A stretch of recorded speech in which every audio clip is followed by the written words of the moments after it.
Okay, so we're just gonna do the brine first because I'm gonna actually heat it and we need to cool it down so I can show you.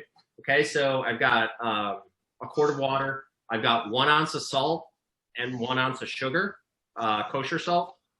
Okay, and then I'm just, sorry you can't see the stove and everything, but I'm just gonna bring this to a boil. Now, and we're gonna talk about this more later on. But the reason I'm bringing it to a boil is because I'm not just going to have salt and sugar in there. I'm actually going to infuse other flavors in there.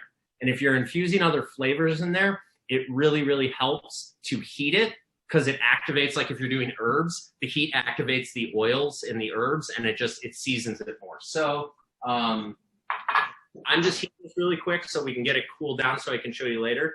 What I have here is I have some thyme and some sage. Not measuring it, okay? It's kind of like just like eyeball, you know? And then I have some slivered, sorry, you can't, it's a light slivered garlic, okay? And then I'm just going to, all right, so I'm just going to take this, I'm going to throw the sage and the thyme. You could also throw a bit of rosemary in there, some parsley stem. You know, it's very open. You could throw peppercorns. Oh, I actually have a half a bay leaf too. And then the slivered garlic, it's not a lot, okay?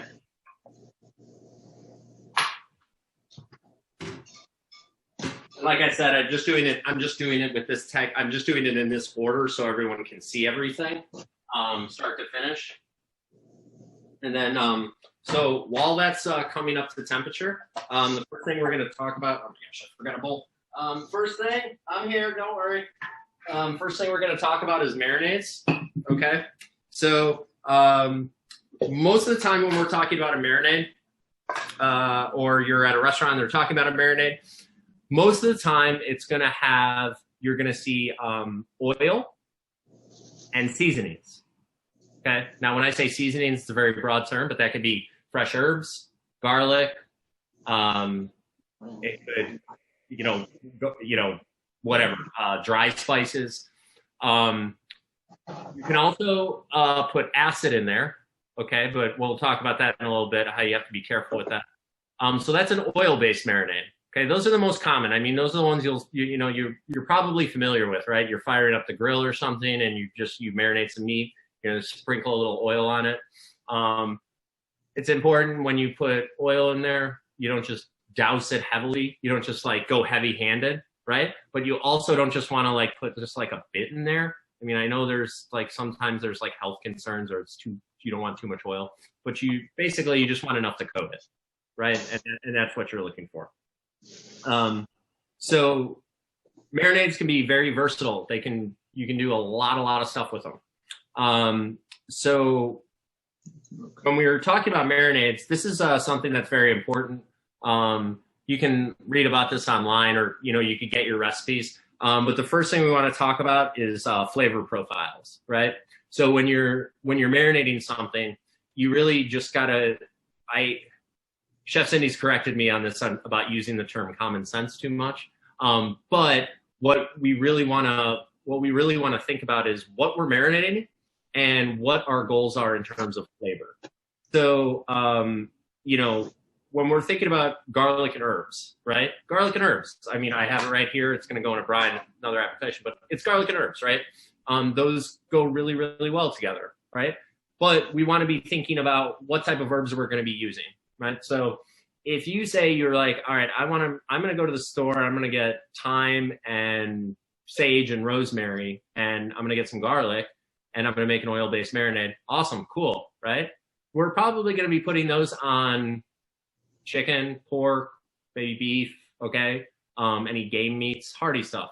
You probably are not going to want to throw those stuff on shrimp, for example, or seafood, because seafood has a very that's not to say you can't make the pairings work, but you don't necessarily want to take like a pound of really delicate shrimp and toss it with a bunch of heavy herbs. Like these are strong herbs, and they're going to tend to overpower what you're cooking with. Whatever the protein you're cooking with. So a lot of times, with seafood, like parsley's okay with seafood, right? Like tarragon or something really light. but you just want to stay away from those really, really like heavy flavors for your flavor profiles. If I can just interject, like, as far as like herbs are concerned, if you're trying to go for delicate flavors, sometimes just touching those herbs, right? You remember how parsley feels? It's pretty soft and light. Tarragon is also kind of soft and light feeling in your hand. That means it's probably going to be a little bit more delicate. The hardier herbs, right? Like rosemary that's on a very hard stem, that's a hardy herb. That's going to be a pungent kind of flavor. So you can learn a lot by like just touching or handling or looking at the herbs. They'll tell you how strong they are and how well they'll pair with other things. Yeah, and that's an absolute great point. And like, you know, we talked about it in class, sensory, like using touching, smelling. You know, you'll really learn a lot kind of from that. And especially when you start cooking more, there's this where it's that memorization of flavors that you have. So when you eat something and you remember what it tastes like, and then if it's always kind of stuck in your head, then you smell something else and you know how that smells, and you can kind of like, it takes time, but you can start kind of putting those things together. It's not just like random, right? You know, like you're like, I know how shrimp tastes. I know how sage smells. Can I pair these two together? It takes time, but you know, like it's a memory thing. So I'm going to be doing a marinade. We're going to be doing a marinade with garlic. Actually, I forgot one thing. We're going to be doing hanger steak. Chef Cindy, I got a hanger steak. I was thinking about you until I got at the butcher. So we're going to be doing an herb-based marinade, herb and garlic, and with some steak. Okay. While I'm still waiting for this to come up, I want to go another bit farther on flavor profiles. So we're going to be doing garlic and herbs. Obviously, it's very simple. It's very traditional, right? Marinating, I don't know if everyone probably always has something at their house, you know, like some dried spices laying around. So that's another thing to think about. And I use this, the example I'm going to give, this is the example that I use. So when I make chili, right? So I use a combination when I make chili, or if I make some type of like Southwestern cuisine, I usually use cumin, paprika, chili powder, garlic powder, dried thyme, and dried oregano, and maybe dried onion. Those are all dried spices and dried herbs. You can use those in a marinade too, but it's the same thing. You have to be aware of like what flavors you're kind of using, you know, and like kind of striking that down. A lot of times it's like trial and error, you know, or you look at a recipe online, or you look at a recipe in a cookbook, you see that recipe, you do it, and then you taste it, and you're like, you know what, I like my stuff a little spicier, or I would have liked this, you know. But that's that combination that I use for chili. I actually will use that in a lot of different things, like marinades, brines. Like I will do it because those flavors work really well together. And so if I take all those chili spices that I put in a marinade on a steak and then I grill it, now I know I'm going to have like that Southwestern kind of like, you know, flavor to it, so to speak. So that's kind of just like flavor. That's just where we're talking about flavor profiles. Really, hold on. So this came to a boil. Garlic, herbs, bay leaf. I'm just going to pour this right on. It's still super hot. See the steam coming out. And you can like smell television. But right now, like I just poured this on, and all of a sudden it's like steeping tea, right? Like the flavors just start coming up, and the aroma starts coming up. So, Chef, we got a question about the difference between a marinade with something with a fresh herb versus a dry herb. And if you don't have garlic, can you use garlic powder? Yes, you can. Yeah, of course. And you can do like, when I say dry and fresh, that doesn't mean like, well, I can't do fresh thyme with dried garlic. Like, no. That not saying that at all. Hi, guys. Okay. Good to see everybody. There is a difference in flavor. Justin, I don't know if you want to piggyback off this idea, but it was something I learned. I mean, there's two things I'll go over. One, and this is kind of in general agreement, when you marinate with dry herbs, be very, very cautious because they're dried and all that flavor is concentrated. So you never are going to use the same amount. So if it calls for 1 tablespoon, let's just say 1 tablespoon of fresh thyme, you're probably going to use like a teaspoon of dried thyme. That's one. The other one, and this is strictly with oregano, and Chef Cindy, that's why I don't know, but Rick Bayless was a guy who was like, he likes fresh oregano, but he really, really likes dried oregano. And I actually really like dried oregano too. I usually don't go to the store and get fresh oregano. The only thing in my career that I've done with fresh oregano, like regularly, I put it in some brines, and I've used it fresh on like with other herbs in a octopus marinade. Yeah, I use it. I every so often want fresh oregano, but a dried oregano is really great. There's more applications. There's more recipes with dried oregano, and you can get a variety of dried oreganos more so than you can varieties of fresh. Yeah. And because Rick Bayless focuses on Mexican cuisine, like overall, they tend to use a lot more dried oregano in a lot of their things as well. So that's probably why he's a big proponent of that. But go ahead, sorry. No, we're all good. So we see this amount. It's like this is a quart of water, right? We want to cool this down. Yeah, I could get an ice bath or whatever, but you know what? I don't know if you can see. That's like where I go to my back porch. It's the best time of the year for cooking certain things like this right now. I'm just going to put it outside. If you're ever trying to cool down your brine, you can always use a little bit less water just to dissolve your salt and sugar and then add ice straight in there.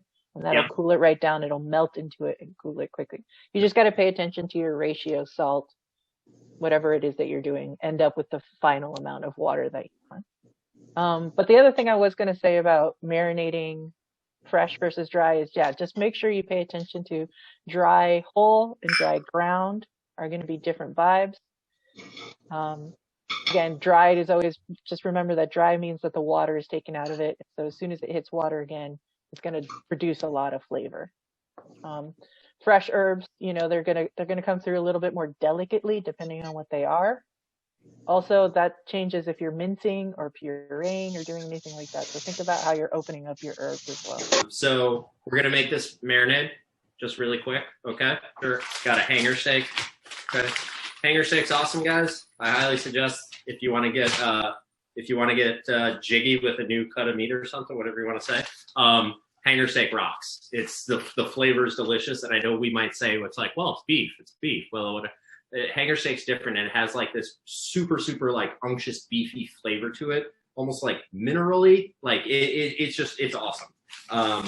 So it usually I didn't get the whole piece. I was going to go do this whole butchery thing on it, but it comes in 2 pieces, or it comes in 1 piece, and one side is usually a little thicker than the other. I got the thicker side, the thicker piece. So hanger steak, okay. Sorry, the lighting's not great, but usually there's which side? I think this side.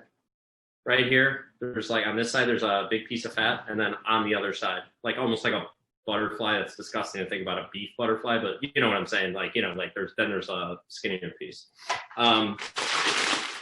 So for this, just to make it easier to work with, I mean, in a restaurant, you probably would see maybe this like left whole, okay? And this is like a whole portion. I'm gonna actually cut it in 2, just to make it more reasonable to like marinate. So all I'm doing is just cutting it right in half, okay? That's it, just cut it in half, okay? I got a bowl right here that I'm gonna put them in. Rinse my hands really quick. Put them just in a bowl, okay? So I have minced garlic. Doing all this stuff like pre-made, I feel like an actual like television celebrity guy, like fresh thyme. You really can't see it, just fresh thyme that I chop, okay? And crushed red pepper, okay? Not a lot. We're not going to put a lot of this in, but kind of like its flavor profile. So it's flavor profiles and like also what I had at my house, but basically, so what we're going for is like kind of just like Mediterranean flavors, okay? We're not adding like 9 different things in here, but just three little ingredients, and then some oil. So I'm just gonna put the garlic in. I'm gonna put the thyme in. And then chili flakes. I don't know if you guys know this, but chili flakes are strong. Like they really are. They pack some heat. Like you don't want to overdo it. So I'm not a lot, right? Just a little bit, just to get just like that little zing. Okay, put those in there. I wish they paid me. Colavito olive oil, whatever you got, you know. So try and get this close. So we see Naya pointed out she has that. She has that olive oil. So right there, okay, oil, not measuring. I'm just, eyeballing, okay. And you're just going to coat, right, Chef? Yeah. That's what we're kind of aiming for, just to coat the meat really well. Get just the spices absorbed. Yeah, just to coat it. You want these flavors to infuse in the oil, okay? Like that's what you're going for. And then of course just gonna mix it up. Really, so I have like chopped thyme in there, and it's pretty small. As soon as that chopped thyme hits something, right, it's really going to adhere to it, right? Like if you just throw chopped thyme like right on a piece of meat, it's going to like instantly stick there. So you really want to make sure that you're like moving this around, like getting all the bits. Now, Chef, are there other things other than oil that you can base your marinade on? Don't beat me to it. Yeah, no, of course, yeah. So what we're doing, we're just doing a standard oil marinade. I just wanted to show you that because it was quick to do, right? And I mean, it's simple, right? We're not like reinventing the wheel, right? But so I take it, whatever. So anyway, it's all coated, right? The garlic, the thyme is on there. I'm just gonna put it in a container, right? We're gonna need to invest in some beauty lights for you, Chef. Yeah. Okay. So just in a container, right? It smells awesome already. Here's the big part. This is where you can see in the bowl. There's like a little oil, but there's not like a puddle of it, right? Like that's really like the most important part. Like if there's a little sheen of oil in the bottom of the bowl, that's totally fine, right? If there's like, maybe let's call it like a half a teaspoon of oil in there, like it's no problem. You can like even take it and like just kind of pour it right on top. But the big thing is like you don't want a puddle of oil in there because you just, lack of a better term, then you just kind of like, you didn't need it, right? You didn't need to use it all. So now for this marinade, sorry, I gotta just wash my hands. Sanitation, right? So never apologize for sanitation, Chef. Yeah, I know. I gotta knock that off too. Like if anyone ever is like, sorry, I'm just clean, I'm like, oh, that's cool. So okay, guys. So right, this steak, it's good to go. A little chili flake, a little garlic, a little oil. Sorry, lighting. So cool. So this, right? This will be good for a day, maybe 2, maybe 3, right? We don't want to stretch it too far. But the reason, showing you this, like this is just simple, right? This is just super, super simple. No fuss, no muss, no nothing. Easy. So now we're gonna take it to the next step with marinades. But this is gonna be just like talking about it. In an oil-based marinade, right? The other thing you can add in there is acid, vinegar. You can, right? They don't necessarily like mix, like you're not gonna create an emulsion with the two. But you have to be very, very careful, okay? Because acid, let me throw this in the fridge. Acid is going to, we all remember from class, ceviche, right? Cooking, where the stuff gets cooked with the acid. So we got to be really careful about that. So let's just say, for instance, you have a chicken breast, right? And you're like, I want to marinate a chicken breast. Cool. You're like, I want to do just what I saw today in this video, but you know what? I want to put lemon in there. Hey, cool. You can totally do that, right? But you got to be very, very careful because if you let it sit in there so I just said for that, right? A day, 2 days, maybe 3, right? A day or like overnight, yeah, you probably will be okay with some lemon. 2 days, like you might actually start seeing a little bit of the edges of the chicken start to turn a little white. and that's like kind of cooking it. It's changing the structure of the protein. The other thing you have to be careful with is like acid will break, not just cook stuff, but like kind of it alters it and it breaks it down. So if you leave stuff in there with lemon for too long, or vinegar, right? I know vinegar seems kind of weird, but you'd be surprised. Like a pork chop with a little apple cider vinegar, it's really, really good. But if you leave it in there for too long, the acid will like break down. It'll start to break down the tissue of the meat. Okay. So, one of the things that I've seen done before is, let's just say on the example of chicken, like the marinade I just made, right? Garlic, thyme, chili flake, that would work on chicken and pork. It's super kind of, I don't want to say universal, but close to universal.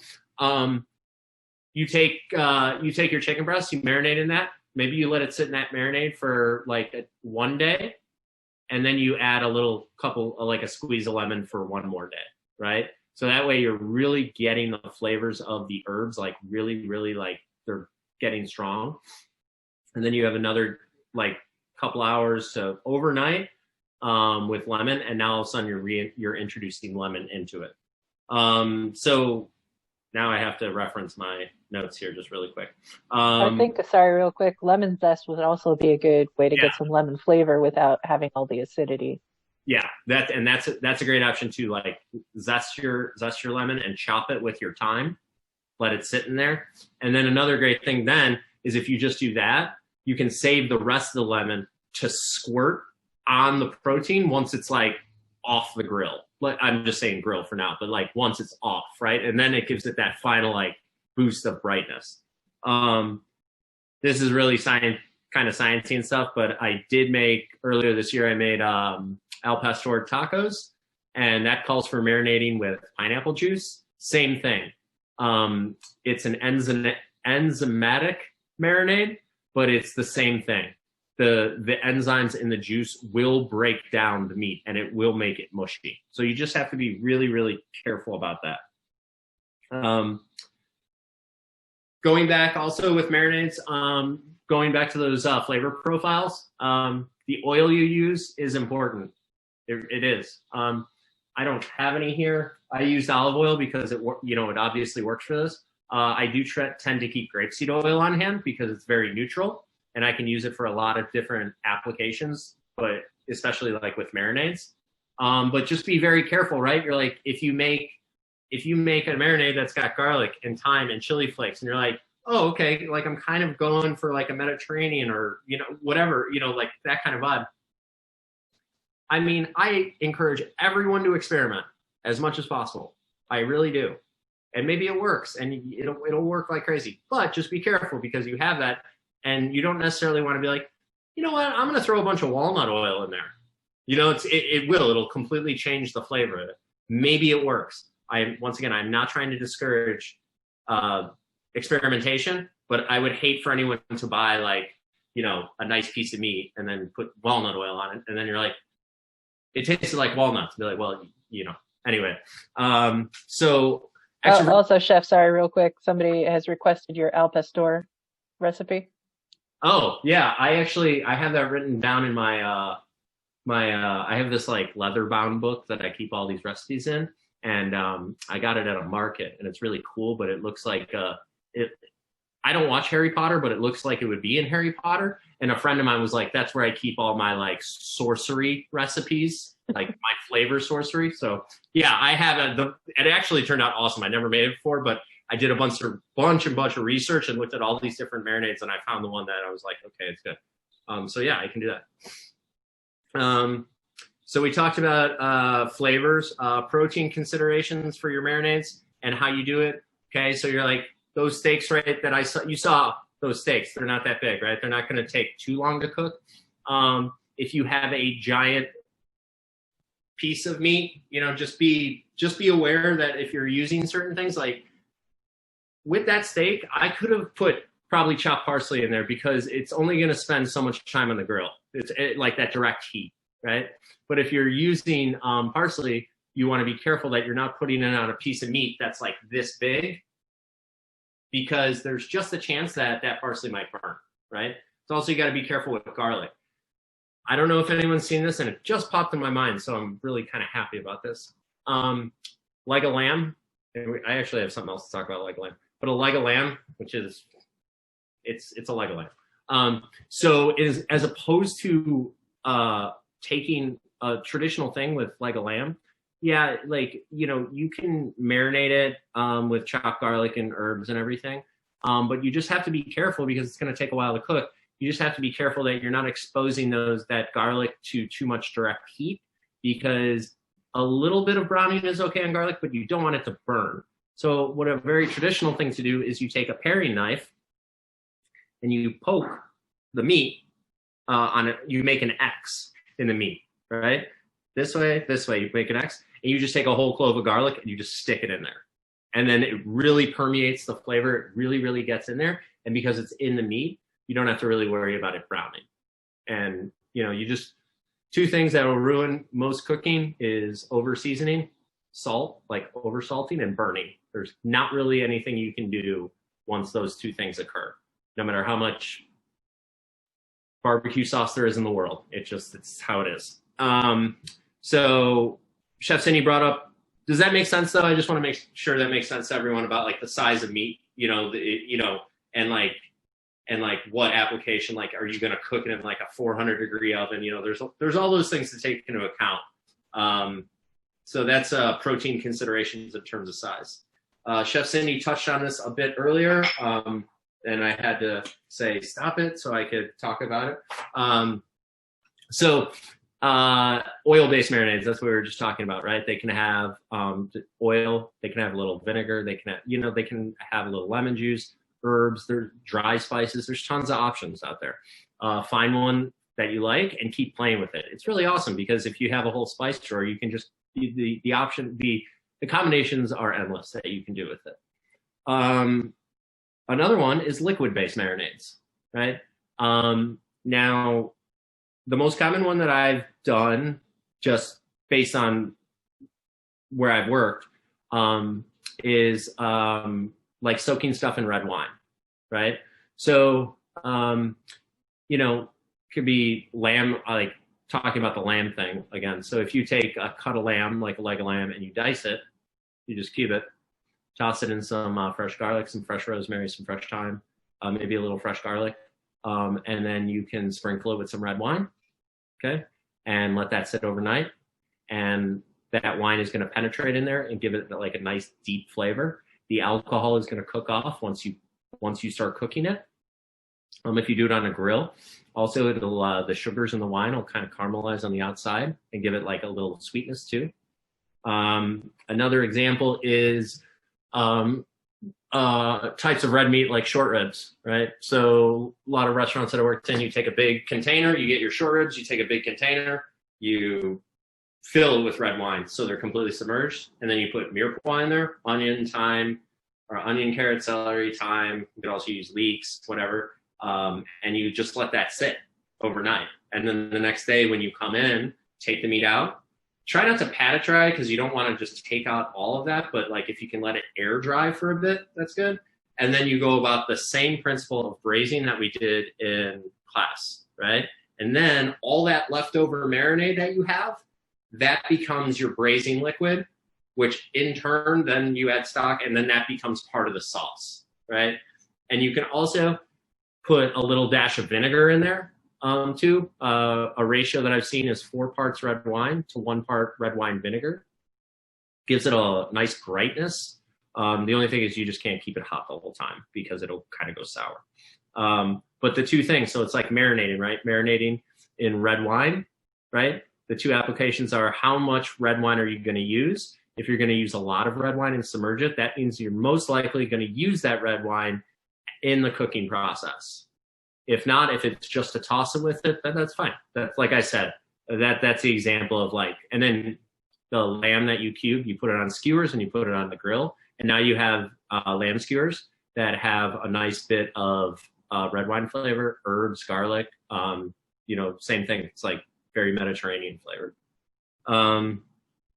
You can do, now I put this in my notes just because when I first saw it, I was like, what is going on in the world? Yeah, like soy sauce, brown sugar, right? If that, I mean, I didn't see that till I was like 23 years old or something like that. Like it blew my mind. Also, what blew my mind was watching people marinate stuff in Italian dressing. I just like it was a whole new. Once I saw that, I was like, well, there's a whole new world out there that I need to experience, and that Italian dressing marinades really go hand in hand with tuna casserole. Basically, anything you find in the heartland. So I didn't know about that stuff. So when I did, it was great. Um, but like with soy sauce, a great example is like if you're going to do soy sauce, if you're going to marinate something in soy sauce, you have to remember salt content. A lot of times you need to balance that. A lot of times you're going to balance that with like honey or brown sugar. It's just that's very, very important. You don't just want to soak something in soy. I mean, you could try it. I mean, it wouldn't be awful, but you need something to like really counterbalance that. Maybe it's not in the marinade. Maybe it's something really sweet. Maybe it's like a sweet glaze you put on after that. But you do kind of need some sweetness. Quick time is it? It's not that bad. I'll go a little faster though. Myth number one: marinades tenderize meat. This is untrue. Do not think that marinades tenderize meat. Okay? If anyone's like, we're gonna put this in a marinade, it's gonna make it nice and tender. That's not true. Acid-based marinades can actually toughen a product, especially if it's left in too long. The key for all these marinades that we're talking about is to not over marinate things and to just cook things properly. Like those are the two main things to think about. There are recipes that are meant to eat, like Asian recipes, especially when you're going to cut your meat really, really thin.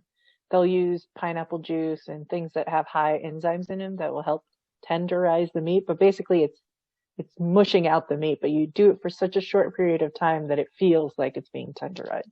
Yeah. But generally speaking, marinades are not about tenderizing their meat. They're trying to get flavor into your meat. And another good point that Chef Cindy brought up is the fact that those meats are usually sliced super thin. So if they're sliced super thin and you grill them usually over really high heat, you're not giving the meat a chance to actually get like mushy, because that's what'll happen. It'll get mushy. It won't get tender. It'll get mushy. And then a bonus thing, just really kind of because I forgot I did this at a restaurant. The science is out on this, but yogurt, technically, there's some studies that say yogurt will tenderize meat. It has a really low concentration of acid in there, and it will actually tenderize the meat and do it very, very subtly, right? So acid in meat or enzymes, if those are letting it too long, it's gonna like mush it. But yogurt, buttermilk, that stuff, because it has a softer acidity to it, it'll actually be very, very gentle, and it'll actually kind of feel like that tenderization. It's like very slow. So that's the bonus. Okay, so that's marinades, right? Now we're going to talk about brines. It's probably still warm. And I know that was a long time on marinades, but okay, so brines. Okay. Brining, introducing flavor, and acts as a bit of a preservation tool as well. But might get a little confusing, but I'm going to try not to because I had to teach myself this in the past couple of years. Okay, there's two types of brines, wet and dry, right? We're going to talk about wet. Wet was what I did, okay? It's a water-based solution with salt, right? That's old school salt. I put sugar in there. I put herbs in there. Blah. So what you're doing is you're putting a piece of meat into seasoned water, right? And what happens is some of that moisture is going to come out. Some of the juices are going to come out of the protein, but the salt, the seasoned liquid, is going to be reabsorbed. It's like osmosis and reverse osmosis, okay? So, and that salt is actually going to penetrate inside. What's really great, so marinades, because especially an oil-based marinade, it's going to have a ton of flavor, but it's really only going to get around the surface, right? Brines will actually penetrate and get inside there, and it'll season it top to bottom all the way through. So when you have, when you're doing a wet brine, you're just introducing flavor into the bird. you're also, or I shouldn't say burn the meat, you're also introducing moisture, right? Because it is. And I think it's like 5%. If you were to take a piece of chicken breast and cook it without a brine versus with a brine, I think that the ratio is the wet. If you brine it, it actually retains 5% more moisture. Now that doesn't mean directly the 5% more juices of the protein. It means just like the brine as a whole is in there. Okay. Really got to be really careful though with wet brines sometimes. Don't leave them in too long, right? And that is all going to be based on the size of what you're brining and how strong your solution is. And when I say how strong your solution is, what I mean is that how much salt is in there, sugar to an extent, but like how much salt, the salinity level. So the one I did, 1 ounce salt, 1 ounce sugar, 1 ounce salt, 32 ounces sugar. It's like a 3.2% salinity level, which is pretty low. Like that's not high. But even when I taste this, like dip my finger out, I was like, whoa, that's really, really strong. So if you are doing stuff with brines, right? So I have a chicken breast that we're going to throw in there, right? We're not going to leave that in too long, right? It's this thick, right? If you leave it in too long, the meat's it's going to absorb too much and it's going to be like spongy. It's really weird. It's a really weird mouth feel. It's different. But that's just because it's a chicken breast, right? If it's a whole turkey, right, which is much bigger, that's something that you're going to need to leave in there for a day, 2 days. Once again, it's usually about 2 to 3 days, and it depends on the salt level. But you don't want to make it too salty and then not have it penetrate all the way to like the center of the turkey. And Cindy, chef, you brine the turkey? Every year, I brine my turkey. You want to tell them a little bit about your procedure? Yeah, so I usually I figured out that a 2-day brine works best for my whole turkey. It's defrosted. I do it in a big bucket. I do salt, sugar. I believe I do about 1 cup of salt, maybe 1.5 cups of brown sugar for about 5 gallons of water. And then I add spices, usually and herbs. So I usually use thyme, bay. I'll take a whole bowl of garlic, cut it in half. If you guys remember when we did our braises or when we do our stocks, just like that, just cut it in half, throw it all in there. Sometimes I will do arbol chilies. It doesn't make it spicy. There's so much stuff that goes in there. It's just to get a little bit of those flavors going on. What else do I usually do coriander in there. I'll toast my spices before I put them in there, and then I just make sure that whole turkey is just completely submerged, and I let it sit in there for 2 days. And that's pretty much it. And what I'm doing is I'm adding a little bit of that salt and that sugar and those flavors. And it's meant to keep your poultry, in this case, moist. Because we've all had dry turkey, yes? It's terrible. It's sad. Right? So the brining is there to make sure that, because you're cooking it for so long, right? You usually cook it for a few hours. It's meant to keep it juicy and moist while adding a little bit of extra flavor. And I will point out that brines in general are used for kind of lighter meat. So pork and poultry are kind of the more common ones that you use this brine technique with. This marinade, like chef just did with the oil and stuff like that, that's usually for like red meat, so lamb, your steak, that sort of thing. And it's great for, again, tougher cuts of meat. So like that steak that he's using is not necessarily super tough, but it's definitely got a little bit more chew to it, so it can stand up to a little bit more straight up flavor right on top. So they're different techniques there happening. So, and yeah, like chef was saying, brines are for things that are lean and light, okay? Things that are going to dry out quickly. You can brine seafood as well, right? But you really are not going to brine beef, okay? I mean, we're going to talk about something later about that, but we're really not going to brine beef. You're going to like seep out a lot of that color and juice, right? And beef is like a hearty, rich flavor. Like you want caramelization, you want that deep flavor, right? And also there's more fat in it too, so it won't dry out as much. But a chicken breast will dry out, right? A whole turkey will dry out. So that's kind of the part about brining, right? It will preserve it a little, but is about injecting flavor deep into it, and so it stays nice and juicy and it has good flavor, right? So that's wet brine. Now this blew my mind, but it was interesting. So there's this stuff that's talked about on some forums that's called dry brining, right? So you have wet brine, right? Wet, liquid, water. Dry brine, no liquid. So in my life, I always thought dry brining was curing. That's what I always called it, right? And we'll get into curing later.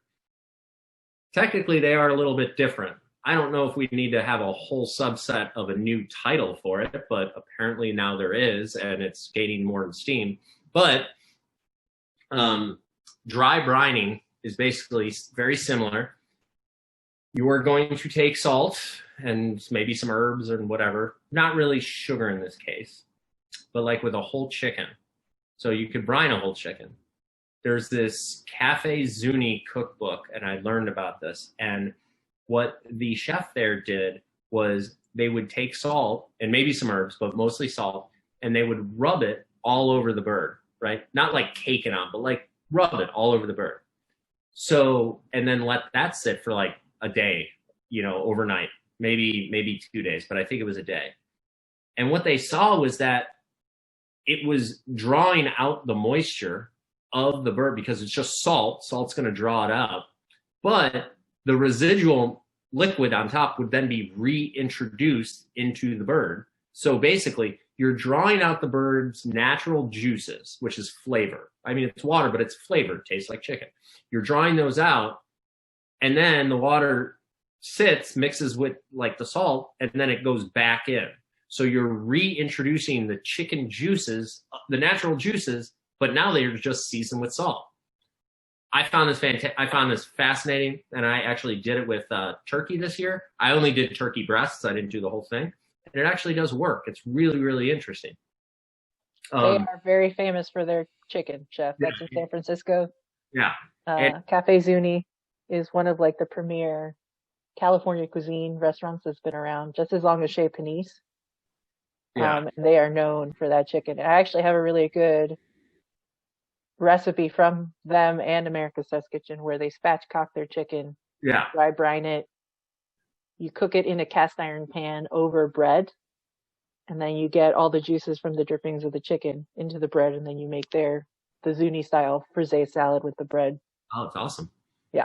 So when I read about that, it was really cool. But so now this is where it kind of comes into play. It's personal preference, right? Try both of them, see what works. You might like one way or the other. Not one single technique that people do is the right way, right? There's a lot of different ways to cook things. There's a lot of different techniques. It's kind of your personal preference.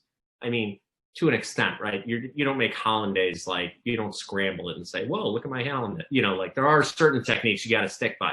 But try them both. The one interesting argument for dry brining that I did find was interesting was that if you have a wet brine, it's liquid, right? So you're introducing flavored water into it.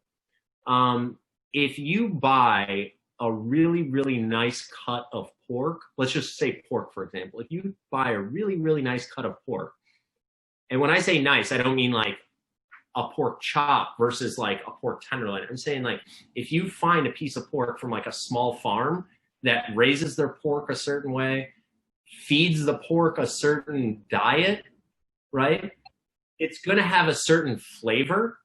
And the argument is that when you wet brine it, all you're introducing is it might be seasoned water, it might be flavored water, but all you're doing is introducing water, thereby diluting the natural flavor that makes it so unique.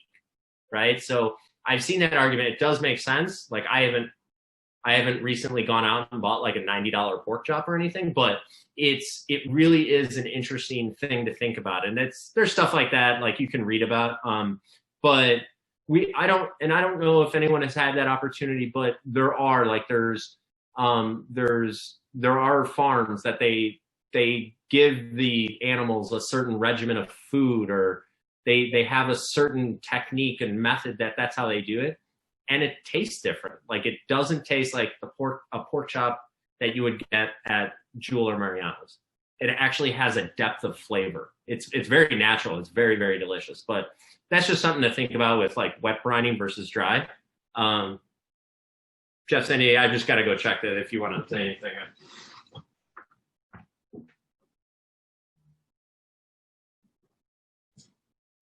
Okay, so it's still a little warm, right? Don't worry, it's chilly outside. It's cooling down. It's not gonna be forever. So that's wet brining versus dry brining. Hopefully that made sense to everyone. I think that was all of that. I also want to just point out the difference between wet and dry is that wet you can usually do for like a full day, 2 days even, whereas a dry brine is usually a 1 day max kind of situation. Breeds of animals, the top quality products, sprinkling meat. Okay, so it looks like brine will be the last. That brine will be the last part. Now we'll talk about curing, right? I hope I'm not boring anyone. I'm trying to move my hands a lot to keep everyone, engaged.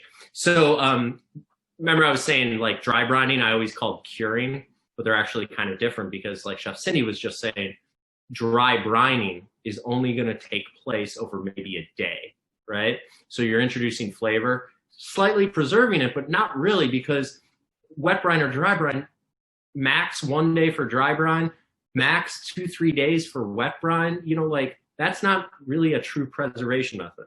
So that's brining. It's more about flavor and moisture and stuff like that. Curing, on the other hand, I got to pull out my salt. So curing, we are now more focused on preservation, right? What curing is going to take place from a period of 5 days for certain items to 6 months with other items, right? So everyone is familiar with, now this can be done wet or dry, but I'm going to say dry for this. Everyone has had something that's cured before, I believe.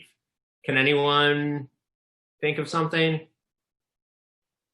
If everyone's on mute, that's totally fine. I'll just assume that we're all saying the same thing. Bacon. Yeah, all right. So we've all had that, right?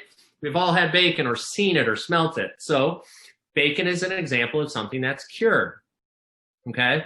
If anyone's worked with pork belly before, which I have, which is awesome, pork belly is different. Raw pork belly, like bacon is not bacon. It's not how it is. It has to go through an actual process, and it has to go through a change. So bacon at the end of the day, bacon is smoked. If it's not smoked, it's usually just salt pork, right?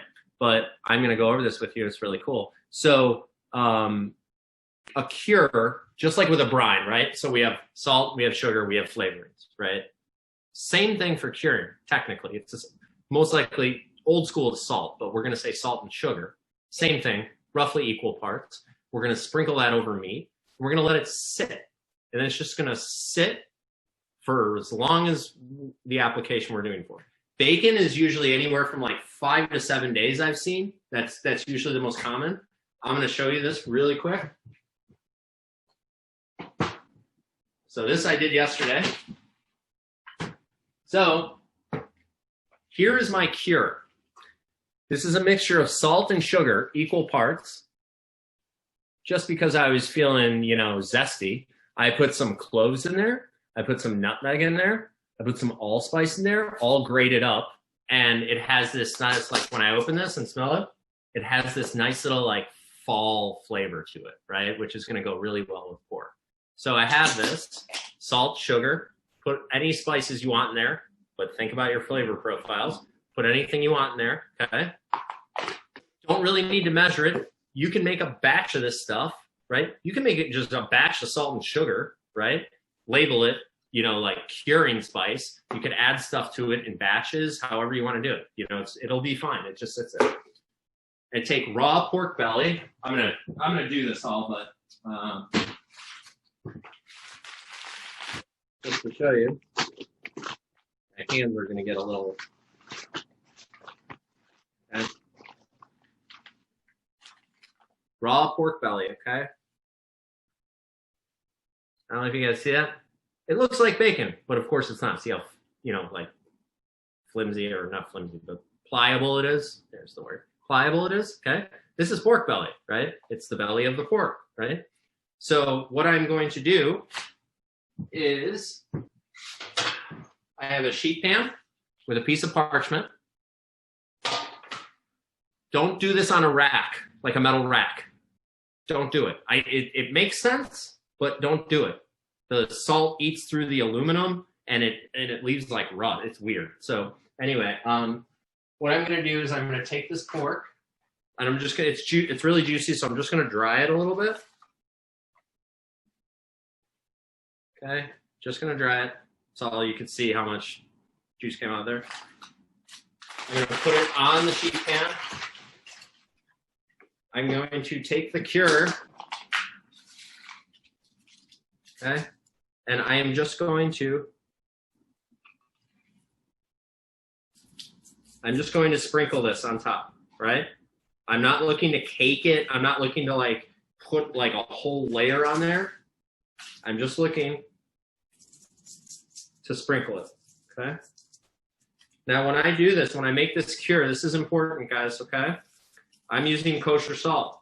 If you don't have kosher salt, if you have table salt, that'll work fine too.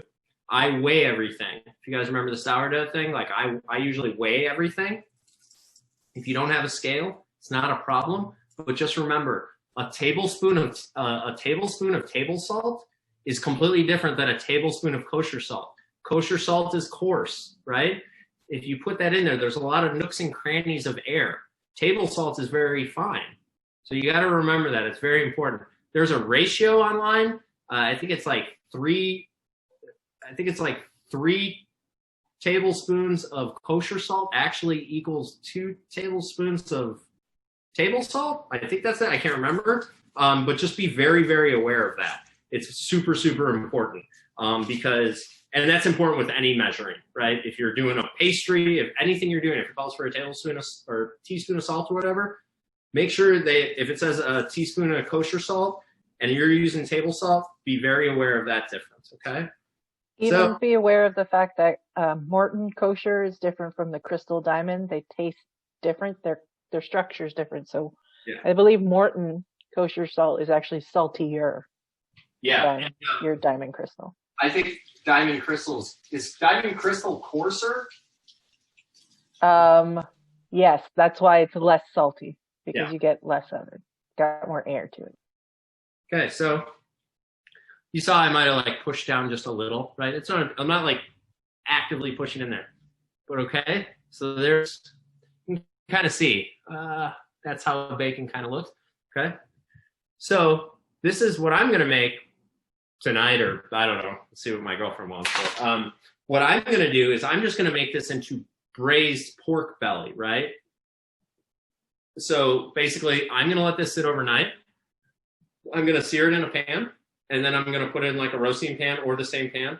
Maybe just a little liquid. If you have some stock that's really good, you can put some onions and carrots, and you just kind of like braise it. Like a standard braise, it takes about like 2.5, 3 hours. And then the fat is going to render off, but there's still going to be some on there. But it's this mixture of fat and meat, and it like completely melts in your mouth, right? So bacon doesn't melt in your mouth, but one-day pork belly cure, once you cook the pork, it melts in your mouth. It's so good. Like you cut a piece off and then you sear it. It's got this nice crispy exterior, but like the inside just completely melts in your mouth. It's really, really, really good. Look up pork belly recipes. First time I had braised pork belly at a restaurant, like it was mind blowing. In the restaurant I worked at, they called it fresh bacon in quotes. And I was like, what the heck's fresh bacon? I mean, I get it. It's like raw. Then I tasted it. It was awesome. Okay. So I'm going to leave this in there. I'm going to leave this in the fridge overnight. Whatever they do. Magic of television. Okay. Hey, I already got one. So this is the one I did last night. So it's going to be kind of hard to see, but yeah, you really can't. Pardon me. The salt and the sugar, it's extracting moisture out, right? So this is kind of like what I'm doing here is technically, and I want to show you this, I'm talking about curing, but this is for the pork belly that I'm going to cook only one day. This is like a dry brine, right? It's taking out some of the juices, but then it's like reintroducing other ones. So it's going to be like sweet and salty, like all throughout. You can see the difference. It's like a deeper color now. Now, once I cook this, this red will become gray, right? And that's what I'm going to do for pork belly. So we're talking about curing, but once again, like what I just showed you, I'm going to cook this today. This was technically a dry brine. Now, if anyone has made bacon before or is interested in making it, same process. Salt, sugar, spice mix, right?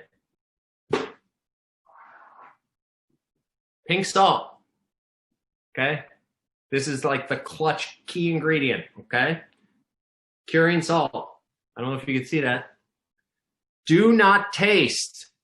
Do not taste, right? It's not naturally pink. They dye it pink. They dye it pink so no one says, oh, let me put some salt on my burger or whatever. If you eat too much stuff of this, you will get sick. If you eat way too much stuff of this, you might die. So just, I'm not trying, I'm just saying it's like, but this stuff so there's like instructions on here. It's a nitrate, right? It's a preservative, right? It's fine. It's like you don't want to eat bacon 4 times a day, right? But here and there, it's not the worst thing for me. What this is going to do, it's going to do a few things, but this is the most important thing. So I cure this, right? 1 day for pork belly. I put some pink salt into my curing mix. I leave this on for 4 days, this mix, and I leave it just like this. It is going to tighten everything up, and there's going to be even less moisture in there, right? So when you eat bacon, bacon's not juicy. It's like meant to be sliced thin and like crispy. Maybe it has some chew to it, right? But that's not the goal. The goal is not to have shredded bacon that shreds, right? It's supposed to be crispy.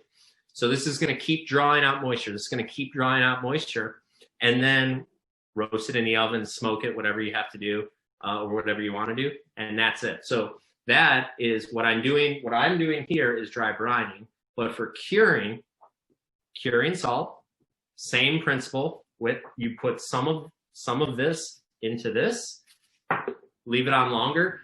Now you're in the act of preservation and curing.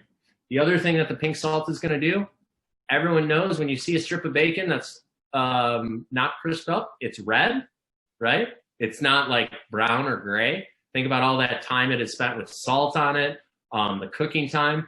It would usually turn gray. This keeps it nice and rosy and red, right? So that's what it does. So that's basically the curing process of dry curing, okay? Has anyone ever been, dry curing is also, it's that image we have of old school delis, right? With salamis hanging and everything. That's dry curing. That's us curing, just dry, right? That's salami, that's meat that has been ground and mixed with salt, maybe a little sugar and spices, tied or wrapped, and then it just hangs and it just hangs and it just dries.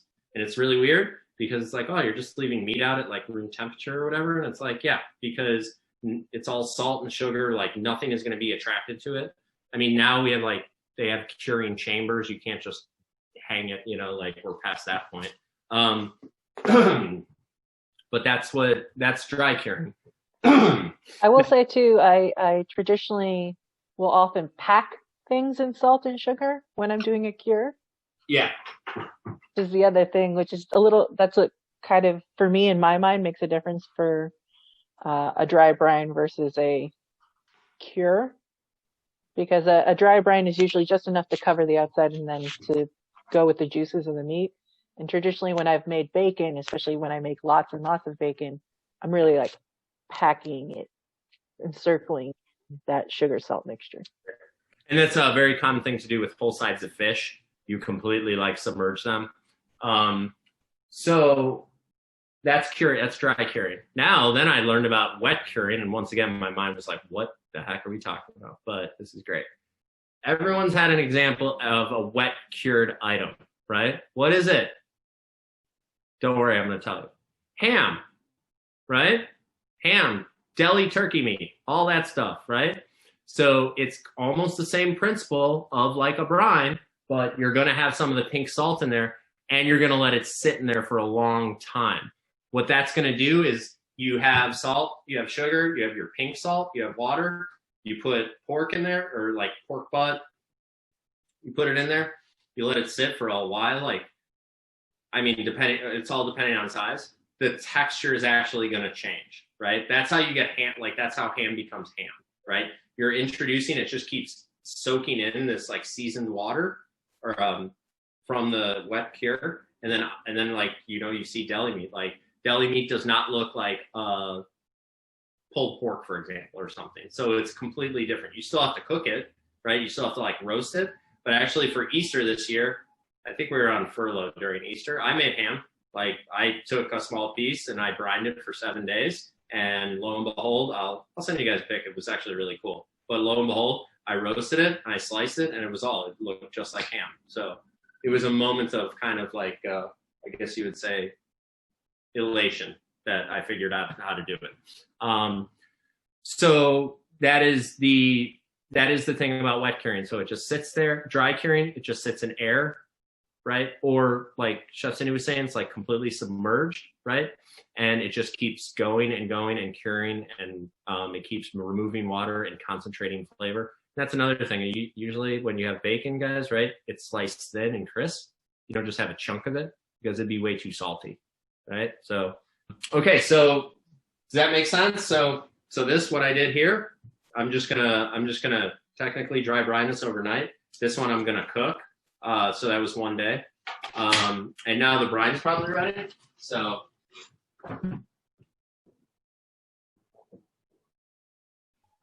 okay. So Chef, where did you buy your pink salt? there's a spot in Lincoln Square. I don't know why I'm pointing, like what direction. It's in Lincoln Square. It's called Savory Spice Shop, and that's where I got it. A lot of spice shops are going to have it. It's actually kind of nice. Like some stores, like Jewel, Mariano's, have actually like grown a little bit. They're actually like a lot of times they're having this stuff now. Just remember, like I bought that because that was the size it came in. You don't use a lot. Like it's not a lot at all. Like it's a fraction of the amount of salt you'd use overall. So you don't need to get a whole bunch. Like you don't need to rush to the store and be like, I need 2 pounds of pink salt. You need like 4 ounces would probably last you at least a year, probably. So anyway, here's the brine. See, it's a little darker in color, right? So that's because it boiled it, and I'm bringing the flavor of the herbs and the herbs out, and that's kind of calling the liquid. It's cool to the touch. Now,